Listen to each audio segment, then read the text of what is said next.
We graduated to a bigger cup here today.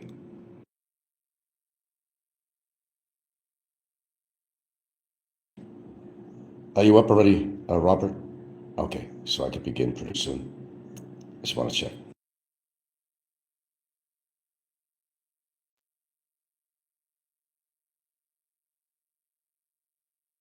Let's get into some real fucking vlogging here. Let's make it real. Let's talk about legitimacy on different levels. And yes, we're going to talk about one YouTuber, but not the one that you think I'm going to talk about. We talk about the legitimacy of the fight. Let's be legit.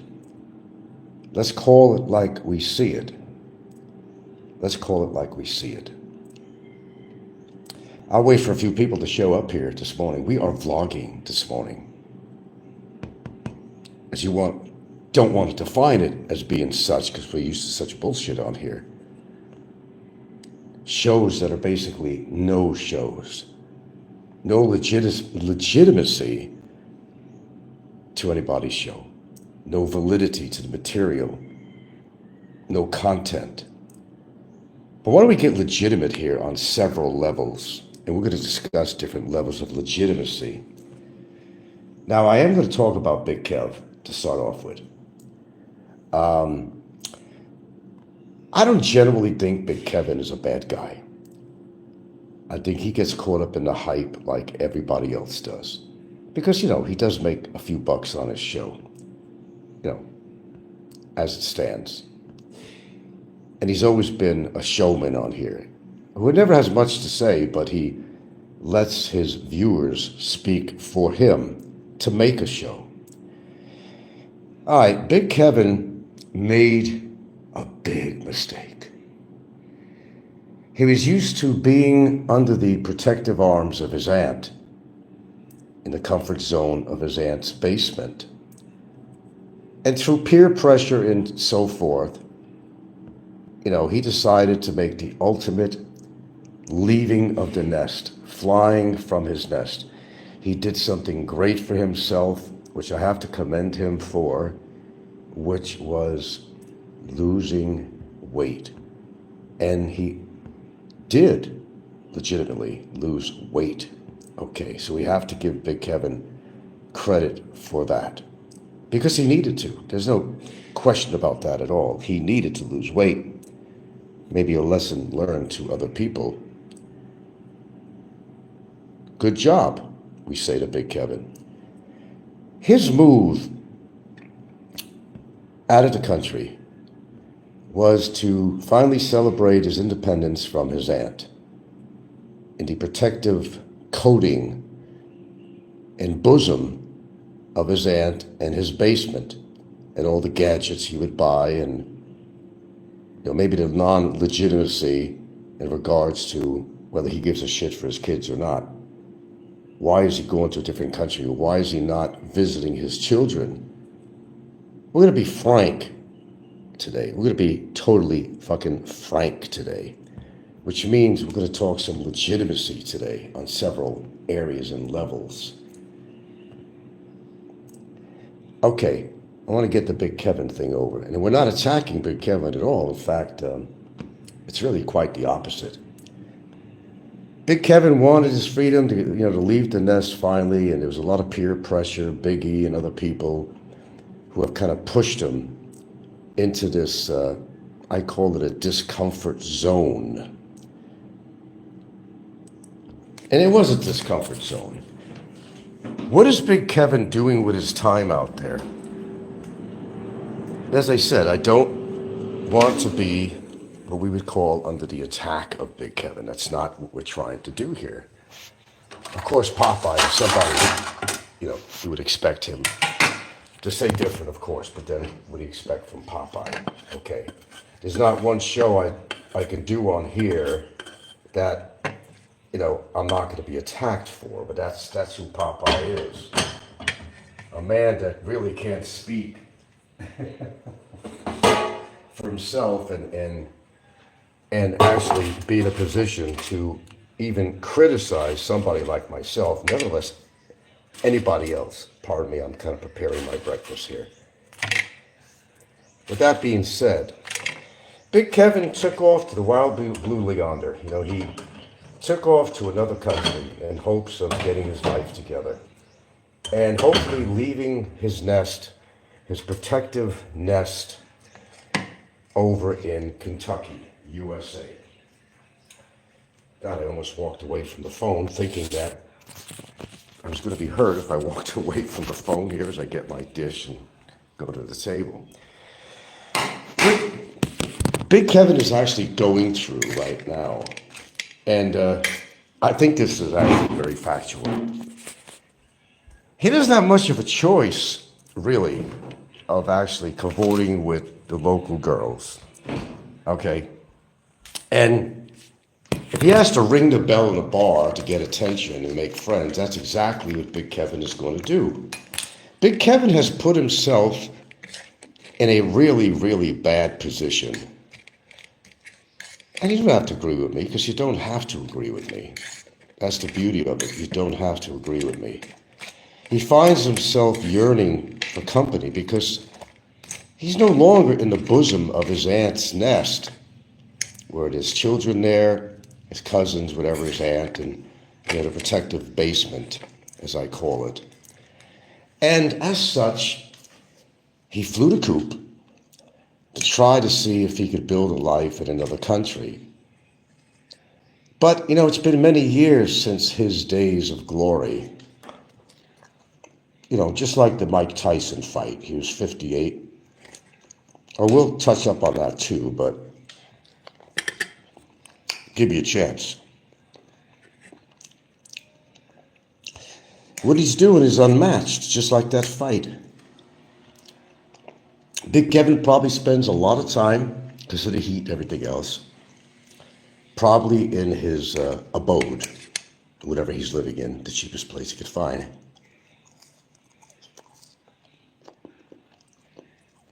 And his only socialization and entertainment is going to be at nighttime.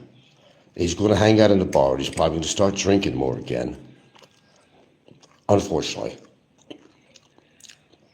And he's going to try to draw the attention of women, which, and I don't mean this really offensively against Big Kevin, but he's still a big guy.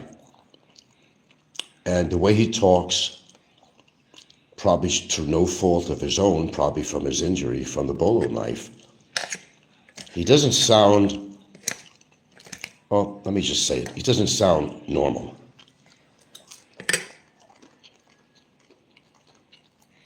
Then he has to wear a brace on his leg. And you can only imagine what people that meet him are thinking about him. He's an older guy, somewhere around, 62 now? Brace on his leg. His speech pattern is a little bit splattered. And if anything else, maybe people feel sorry for him. I think Big Kevin got himself into a situation where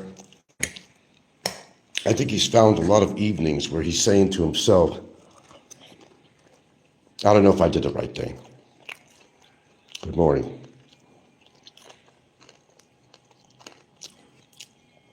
Yeah, I'm absolutely jealous of Big Kevin. You got that right. There you go. It's hard. It's hard enough when you get older to find a mate. It really is, whether in USA, whether you're Philippines, I don't care where you are.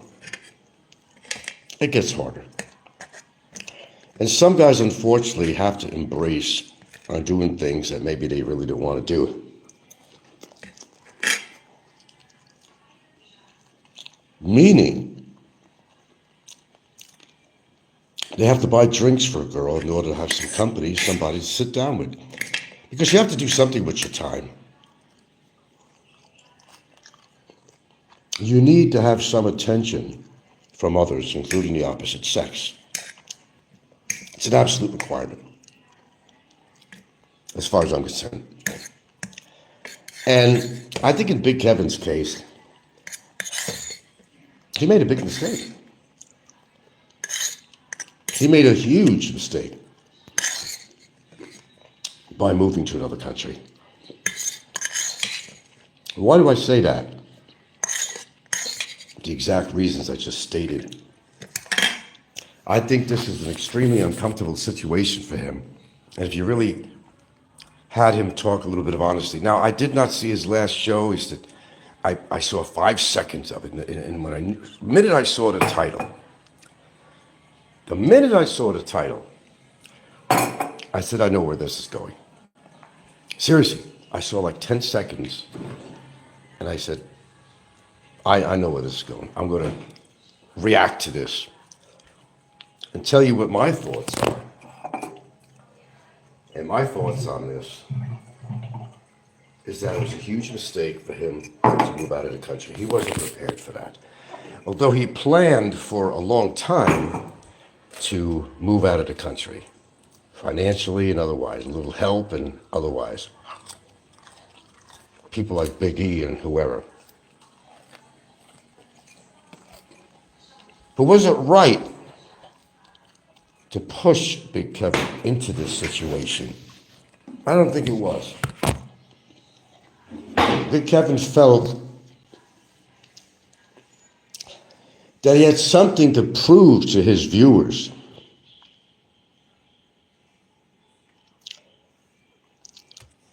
And that's what he did. And as such, he finds himself in a situation now of extreme loneliness. Unless you already have a mate and you already were going to meet somebody because you've been communicating for a long time, and you move to another country, and you don't have any definite contacts or love interest, romantic interest, or whatever. You're doing this thing independent, and you're going to go to a completely different country with a different language and expect to survive emotionally, mentally, and otherwise.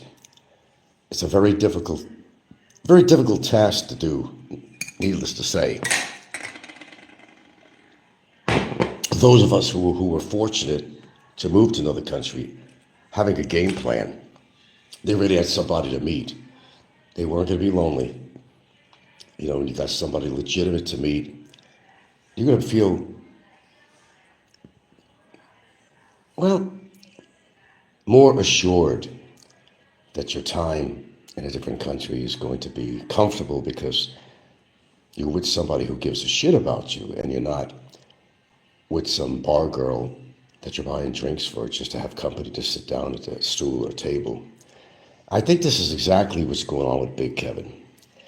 Now, this is not an attack on Big Kevin. It's actually being supportive of Big Kevin.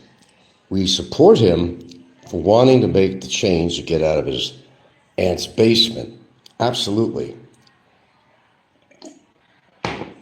Kudos for that, but I think he was ill prepared for the possibilities of extreme loneliness and no legitimate female company. I think even where he's at, he's going to be taken advantage of. He's white, he's an American, they assume he has money, and they're going to spend their time around him in the bar, which of course, you know, a bar. I mean, does that say more? A bar. Free drinks, abundant free drinks for any of the chicks that want to, you know, sit with him. They'll certainly allow. Because, you know, you don't want to be in a country and just, you know, spend all your time, if you don't have a girlfriend, in your room, because you're still not totally there with the health, and going out into that hot sun of that country is not actually very beneficial. And I think what's happening in Big Kevin's case is that he is feeling that he has to prove himself because he already made the move. He's out there. He already made the move. And that's why you don't see a lot of shows with him on, because he really has nothing to report. He hasn't found a legitimate relationship yet. Hope he does. I hope that's possible for him. But I don't want to yield to the negative side of this, and I'm trying really not to, because the way I see it, in his case, talking about his case, I think that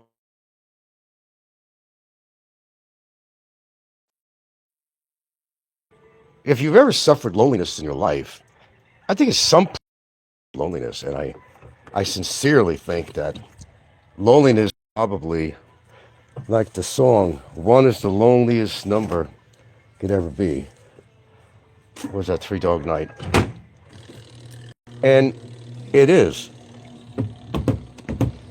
But unfortunately, you find yourself in a position at times where, what else can you do? You gotta hang around the bars because that's where the chicks are, right?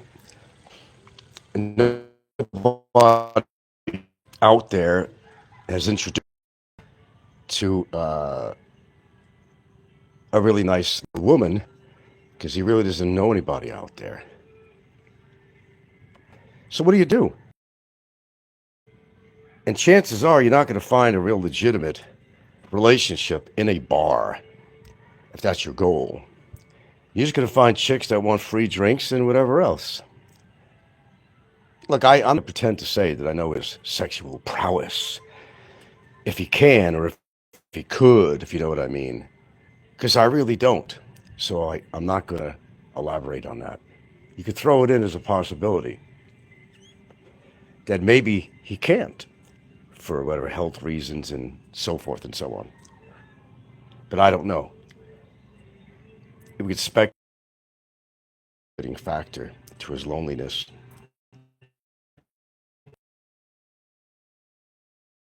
I'm not attacking him whatsoever. If anything, I'm being surprised to him, supportive. I feel sorry for his situation. I really do.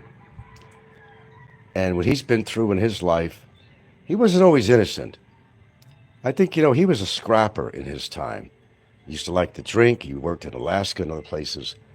And I'm sure he got into a few bar fights here and there, in his young, strapping days. He's no longer either a scrapper or being strapping. There's some people that like their independence, but there's always a reason behind that. So you're not even seeing a whole picture yourself.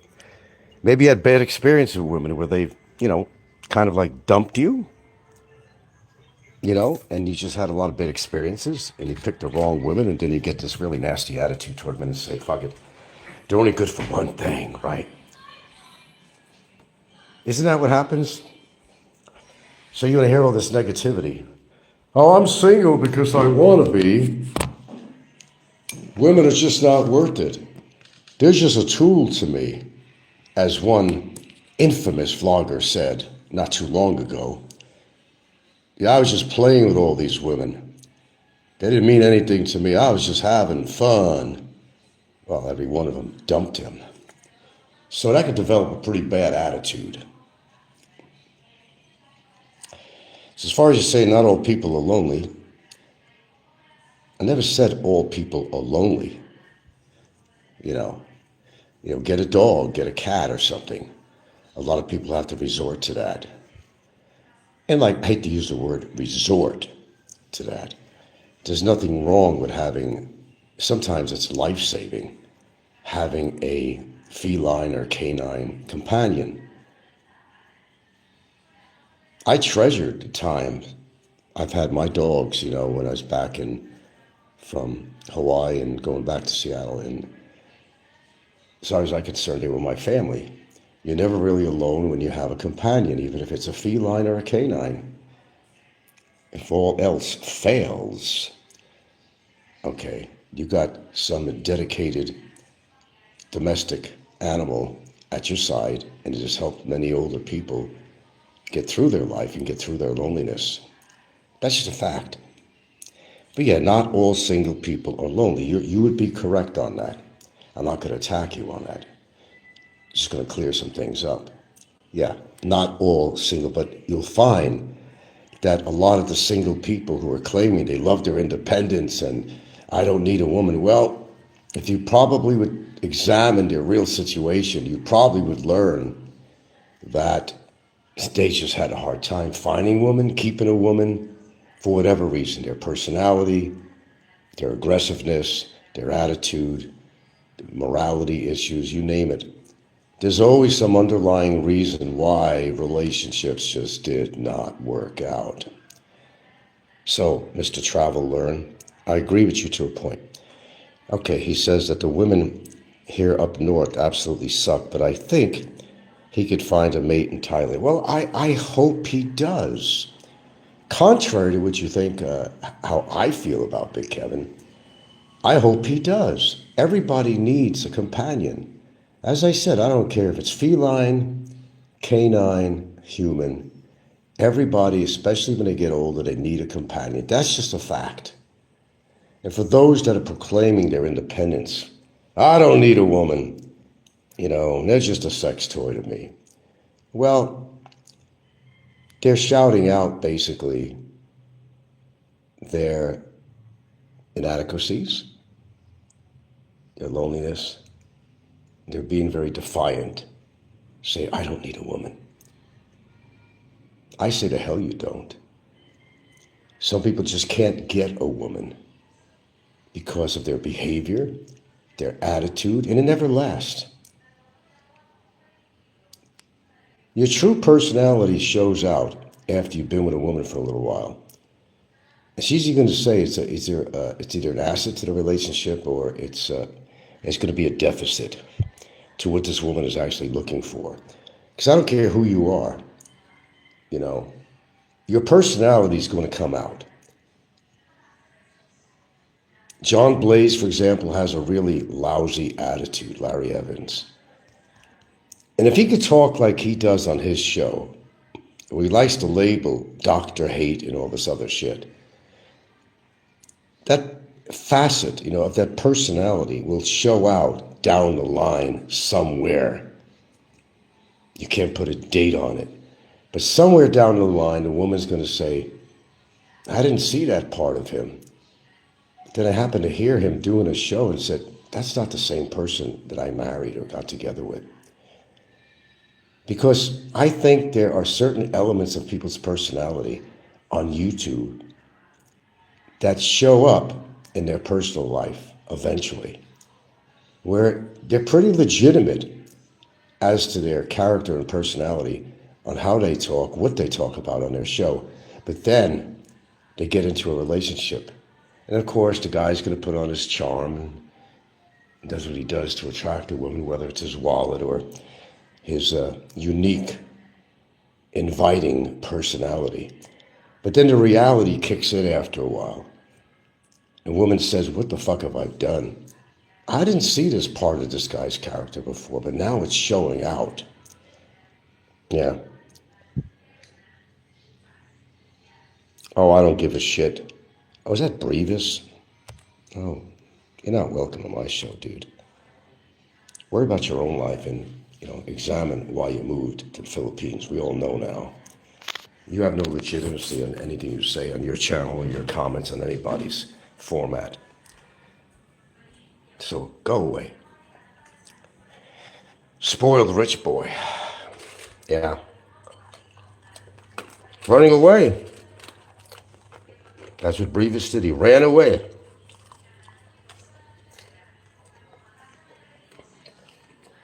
And we know other people that are running away from their life in another country for whatever reason. They were running away from something.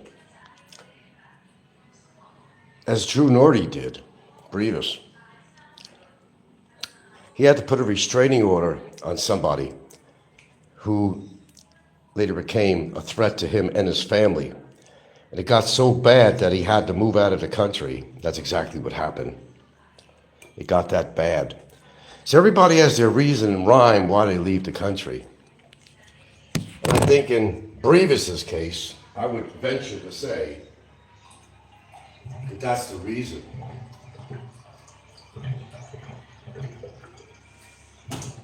But getting back to Mr. Kevin, maybe back in his heyday, life was grand, bigger than life. He was bigger than life. Back in the old days, it's always the old days, right? He's not the same person he was back in his strapping days. And certainly before he got a bolo knife in his head, which was a very unfortunate situation, that I would venture to say that there was intimidation going on that caused this. I never believed his real reason as to how and why it has happened. I still don't believe it today, but we can move on past that. We can get beyond that. The fact is, he planned for a long time to leave the country. And he did. Peer pressure, Big E and other people telling him to fly to nest. He wasn't ready. The bird was not ready to fly. His wings were not developed enough to give him a legitimate reason to move out of his comfort zone in United States. And that's my opinion, whether you respect it or not. I see things as people call them. He wasn't ready to fly. He wasn't even halfway ready. But now Big Kevin finds himself in an extraordinary situation.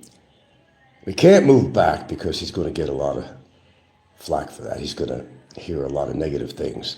So he has to be where he is and try to make the best of it, and hopefully he does. I really hope he does. I think he's lonely as hell out there. Now, of course, if you want to count, buying bar girls drinks, you're always going to have company. You'll never be alone for that time that you're sitting in the bar. They might even come to your room, act like a friend, but what are they really looking for? Come on, let's face it, Big Kevin is not what you would call like the par excellent choice. And that doesn't mean to demean the guy, but he's not exactly what you call your top choice graded meat with a stamp of approval. He's damaged goods. Damaged because of that bolo knife that has affected him mentally. When he talks, people think that perhaps he has some mental things going on. And if you were a first-time viewer of his show, you too would question whether this man has some psychological issues or something. It's very apparent. And again, it sounds like I'm attacking him, but I'm really not. I'm just laying out the facts because I've been listening to Big Kevin for years. I think I could qualify for making my own, if you want to call them assumptions or facts or whatever you may want to call them. He is not your prime rib material. He's Chuck Chop in another country. And I'm sure as hell that although he's not going to admit it, to himself, he's saying, I think I made a really big mistake. I wasn't ready for this. In my mind, I was ready to do this. I was ready to go. Again, there was peer pressure, and maybe it was time that he got out of the basement for his own health and for his own goodness to get away from the protective wings of his aunt and her family and the house and all his little electronic toys that he bought that's supposed to be going toward, because he loves his children so much. Where have we heard that? But yet he's not made an effort to visit his children. This is a fact that nobody can deny. Where his children are so important to him, but yet this whole time, he never made one single effort to visit and get together with his children. Oh, sure, I talk to them on Skype or whatever media that he talks to them on. It's not the same, but he'd rather just spend the money, or Big E's money, whatever, to move to another country with no intent to try to get together with the children that he loves so very much. Now I'm sounding very skeptic, and I am skeptical of this whole situation, and legitimate reasons to feel such. I don't just listen to somebody on this show. I mean, I listen. I read between the lines. I know their lifestyle. I know what's going on with them after listening to them for a long time. He wasn't ready. He wasn't even remotely ready to make this trip. He's still dealing with pre-existing health conditions. Still. And you don't go out of your comfort zone to another country. You just don't. If you've got pre-existing health conditions, I've said this before, I'll say it again. I've said it many times on my show. Not a good move. Not a good move at all. Now, Big Kevin he's making enough money per month between, his Alaska job and da-da-da-da-da, Social Security that he now has, and that's great, because that's going to help him out a lot. But money can't buy love. Ask Ricky. Money can't buy love. I'm sorry. You can't buy love with money. And the only way you're going to know whether the woman is right for you or she's looking for your money is you have to spend time with them. I mean, a good amount of time with them, years. But there are red flag signs in the beginning that people just don't see because out of their loneliness and their intense need to have a companion, they overlook all these red flags. And the red flags are going up like the Star-Spangled Banner. And they don't see it. Or perhaps they just don't want to see it because they're fighting loneliness. I talk about loneliness a lot on my shows and how it affects your decision making. And a lot of people have made mistakes because of their loneliness. Right? Right. People make mistakes because of their loneliness? Yeah. Yeah. Yeah. Just nothing to think. Nothing to think. Just blah, blah, blah, blah. Just blah, blah, blah, blah. Yeah. Well, it's sad that this has to happen to a lot of our expats out there, but it happens a lot more than you know. Of course, somebody's going to come on their show and act very cocky and act like they're the next best thing to, I don't know, Brad Pitt or something, with his swarthy good looks and reputation and so forth. I'm going to kill it. I'm killing it. I'm going to go out to another country, and I'm just going to kill it with the women because, well, I'm white. I'm a foreigner, so that gives me poetic license to just go out there and kill it, man. That they're all going to flock to you. Really? No. That wouldn't be a legitimate situation, would be not be a legitimate statement. Because not all foreigners succeed in finding a woman, or better yet, finding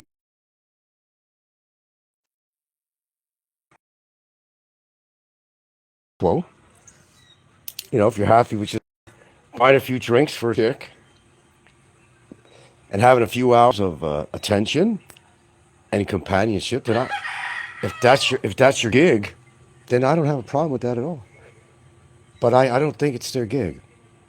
I don't think it's their intent. They're just forced to be in that situation for whatever reason. So you take advantage of it.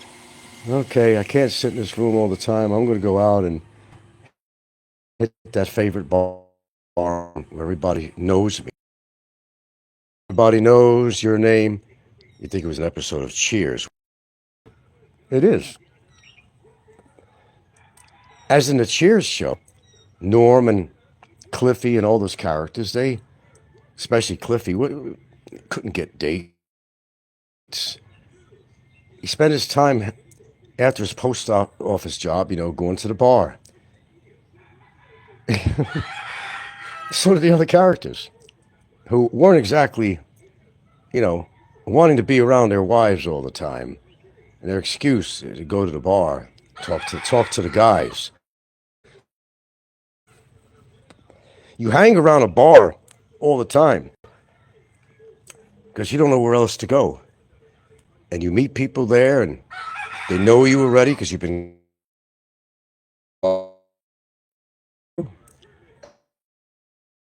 except other alcoholics. They're all in the same club. It's a really shallow existence is what it is. It's extremely shallow. Let's face it. A lot of everything in life is about fucking money. Now we're gonna kind of like and segue just a little bit into the fight. It's pretty clear in everybody's mind that this whole fight was set up. Mike Tyson still had a lot of power. He trained like crazy, and everybody's seen his training. He copped out for money. I figured it's my last legitimate chance to make some money because now I'm only worth $10 million. Well, to you and I, that's a lot of money. Certainly would be to me. But, he had an opportunity, and Netflix, they came up with a contract that says no real hard punches. We respect Mike Tyson. Jake Paul held back, and he's not even a legitimate fighter, a YouTube sensation or something, but he's not even a legitimate fighter. And the people that he fought were all much older than him, and they weren't really good boxers. So all the accolades that were given to Jake Paul was from the people he fought who were not good competition. And everybody wants to see Jake Paul fight a legitimate boxer as well as I do and see how well that goes.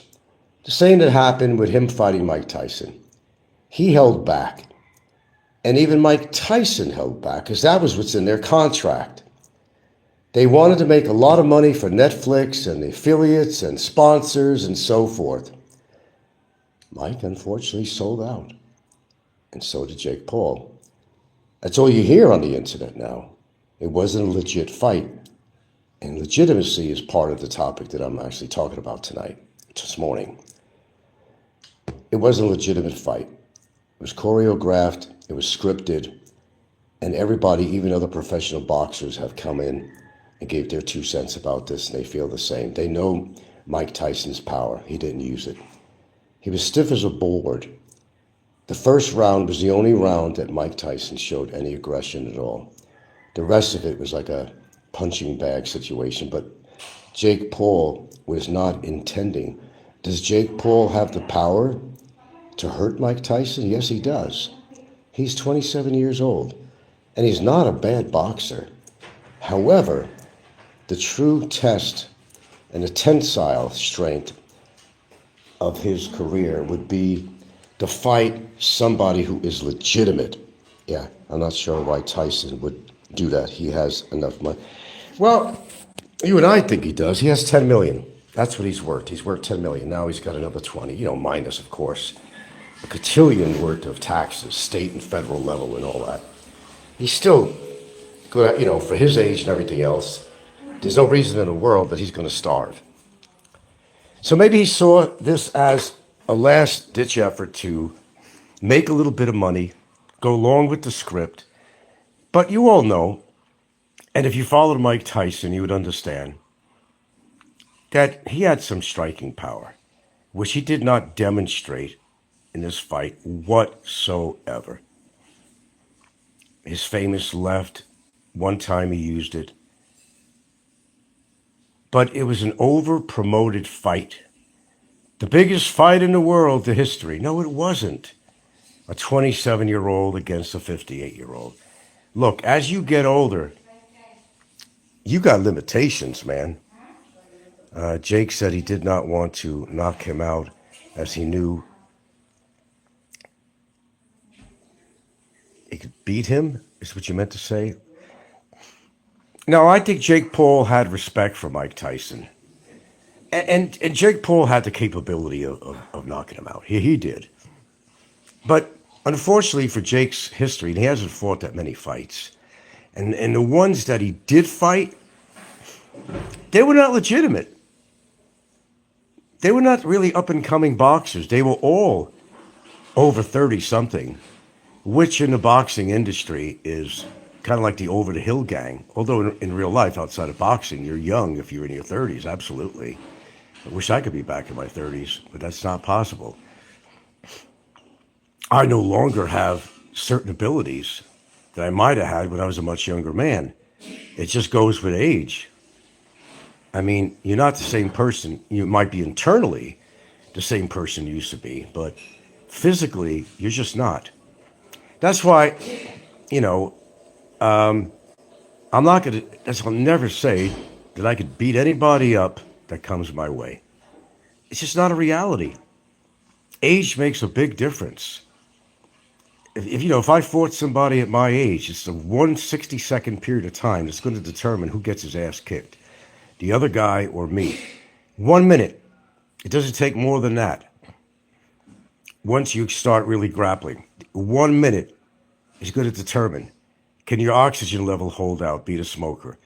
A combination of your age, physical training, it all comes out in the first minute of a confrontation in a physical fight with somebody.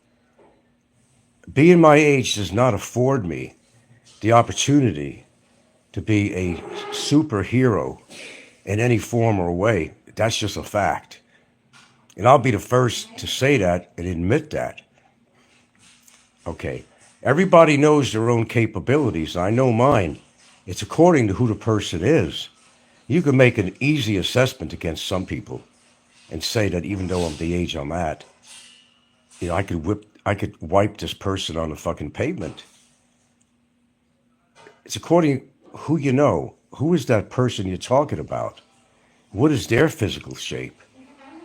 Okay? It's like feeling out your opponent prior to having a physical confrontation. When then it does come, you know all their weaknesses, whether it's their back, whether, I don't care what it is. You'll know. You'll know your capabilities. And you'll be surprised with a lot of older people what they're capable of doing. I think people really underestimate a lot of older people and think that they're like a really easy target to beat the shit out of. But that's not always the case. I'm sure it's been proven hundreds of thousands of times throughout history and throughout America and other countries. When an old man was confronted by, I've seen videos on it, when an old man was confronted by a much younger assailant, and the old guy kicked the snot. It's a surprise of onlookers. Kicked the snot out of this younger assailant. Yeah, kind of way it works. So never underestimate somebody, no matter what their age is. But the reality really leans more toward somebody's, the age gap. You're no longer that young stud that maybe you thought yourself to be. And you have to face that reality. Cockiness is not going to save your ass. Being cocky is not going to get you to win a fight, whether it's a legal fight or a physical fight. Cockiness doesn't always win. You could talk the talk, but sometimes you can't walk the walk. I'm never going to be a person on here that's ever going to say that I could beat the shit out of anybody that gives me opposition, because I can't do that. I know that to be a mistruth if I was saying something like that. Let's just be real about it. Cockiness doesn't get you anywhere, apparently so. Didn't work for somebody in mind, where cockiness put him in a horrible situation, and probably more horror to come. You can talk a big talk, but then you say, I have to use a baseball bat. Well, what does that say? That you can't defend yourself. That you have to use a weapon like a knife or a baseball bat. Where do we hear that? I heard it recently. So did everybody else. Talk is cheap. action is real, you know. But I wanted to kind of segue kind of through the Big Kevin thing, and I'll just kind of end off on a Big Kevin subject by saying that I wish Big Kevin well. I think this was probably not the best decision in his life on several levels. I truly feel that. If he was doing that fantastic with the women, he'd be doing almost daily shows. Hey, look who I got tonight. Look who I got this other. Except he gets some women that either feel sorry for him or maybe they're just really nice people. And they'll spend some time. Hey, I'll bring you some food, Kev. Oh, thank you, man. Appreciate that. Just have somebody to talk to. We all need somebody. A lot of us, we do YouTube shows because, you're living in a foreign country, and I can't emphasize this enough, and I have in the past, that one of the reasons that people will do YouTube shows is to still be in contact with those of similarities. Speak English for one, have the same Western experience that the other person has. I think that's legitimate. I think even I do that too, because when you're in a different country, you obviously are surrounded by people that don't even resemble your Western lifestyle. And the language is, although it's a second language out here and they do speak English, it's not very well for most people. Even at the dining room table, I could sit there and I could hear Gina, talking to her children in her own language. I have no idea what she's saying unless I particularly asked her. Now, to me, I would prefer, out of respect, and for their ability to continue to speak English and learn, and they're doing very well, they speak good English, is to have a continuum of just doing that at the dining room table and speak English out of respect that there's somebody there that don't fully understand the language. Yeah. So that's how I see things on that. I think it's a mistake. He moved out there. He wasn't ready for this. He was happy in his comfort zone, and I really think he's totally out of his element. I mean, and we're talking geological, psychological, weather-wise, the heat, where he had temperate type of weather where he lived in Kentucky, pretty temperate. He's worked in Alaska, which can get pretty cold. And there's an adjustment he has to make to that too. Now, although he may have spent time living in the Philippines a long time ago, his physiology has changed since that time. And maybe his body was just not ready for that. And I don't think he really expected what was going to happen to him out there. I really don't think he expected it. I think he thought that women were going to be all over him. And I don't see that as being the case, or else he's the kind of guy that would broadcast it. Look how I'm doing. I'm a real stud. No, that didn't happen. He barely does many shows. And if he does, maybe there's a woman that's talking to him, telling him he's pretty much giving people the idea that he's killing it out there, he's meeting all kinds of women. I don't buy it. I don't buy that story, and I don't think anybody else does either.